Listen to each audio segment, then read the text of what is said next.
ਯਾਰ ਇਸ ਹਵੇਲੀ 'ਚੋਂ ਪਤਾ ਕਰਨੇ ਆ ਨੌਕਰੀ ਦਾ। ਸ਼ਾਇਦ ਡੰਗਰਾਂ ਨੂੰ ਪੱਠੇ ਪਾਉਣ ਵਾਲੀ ਨੌਕਰੀ ਲੱਭ ਜਾਵੇ। ਸਾਡਾ ਘਰ ਤੇ ਅੱਗੇ ਸਲਾਬ 'ਚ ਰੁੜ ਗਿਆ ਵਾ।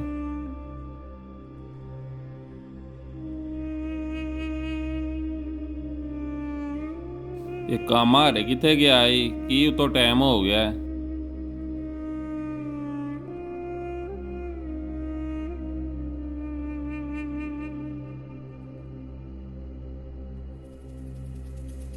ਮੁਸਤਫਾ, ਹਾਂਜੀ ਕੀ ਯਾਰ ਇਹ ਤੁਹਾਡੇ ਕੋਲ ਗੋਇਆ ਹੀ ਨਹੀਂ ਇਕੱਠਾ ਹੋਇਆ?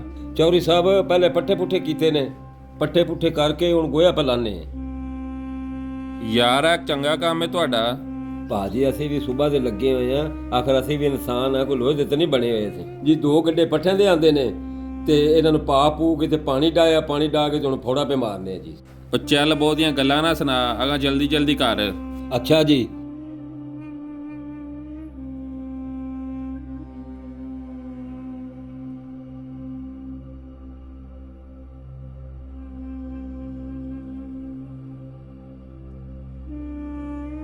अस्सलाम वालेकुम ਭਾਜੀ। ਵਾਲੇਕਮ ਸਲਾਮ ਭਾਜੀ। ਕੀ ਹਾਲ ਹੈ ਭਾਜੀ? ਸ਼ੁਕਰ ਹੈ ਅੱਲਾ ਦਾ ਭਾਜੀ, ਤੁਸੀਂ ਸੁਣਾਓ? ਹਾਂਜੀ ਖੈਰ, ਇਹ ਸਮਾਨ ਚੁੱਕਿਆ ਕਿੱਧਰ ਆਏ ਜੇ ਤੁਸੀਂ?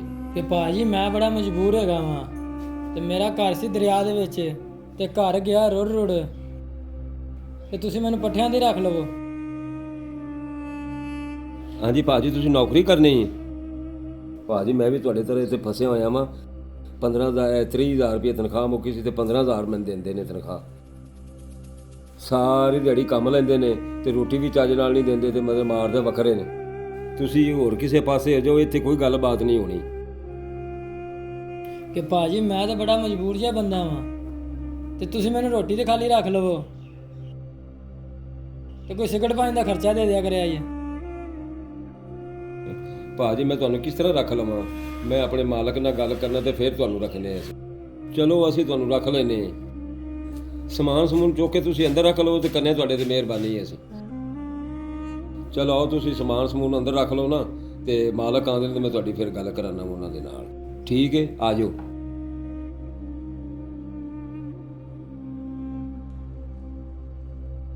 ਇੱਥੇ ਰੱਖ ਲਓ ਆਪਣਾ ਸਮਾਨ ਤੁਸੀਂ। ਮਾਲਕ ਆਉਂਦੇ ਨਾ ਤੇ ਤੁਹਾਡੀ ਮੈਂ ਗੱਲ ਕਰਾਨਾ ਵਾ ਇੱਥੇ।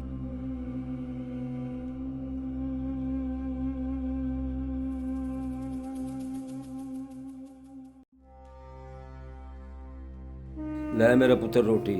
ਮੈਂ ਚੌਧਰੀ ਨੂੰ ਆਖਿਆ ਸੀ ਵੀ ਪ੍ਰਾਹੁਣਾ ਆਇਆ, ਇੱਕ ਬੰਦੇ ਦੀ ਰੋਟੀ ਹੋਰ ਵੀ ਦਿਓ ਵੀ। ਆ ਇੱਕ ਬੰਦੇ ਦੀ ਰੋਟੀ ਹੈ, ਭਾਵੇਂ ਤੂੰ ਖਾ ਲੈ ਤੇ ਭਾਵੇਂ ਉਹਨੂੰ ਖਵਾ ਦੇ। ਚਲੋ ਅੱਧੀ ਅੱਧੀ ਦੋਵੇਂ ਖਾ ਲੈਣੇ, ਏਡੇ ਚੰਗੇ ਚੌਧਰੀ ਨਹੀਂ ਹੈਗੇ।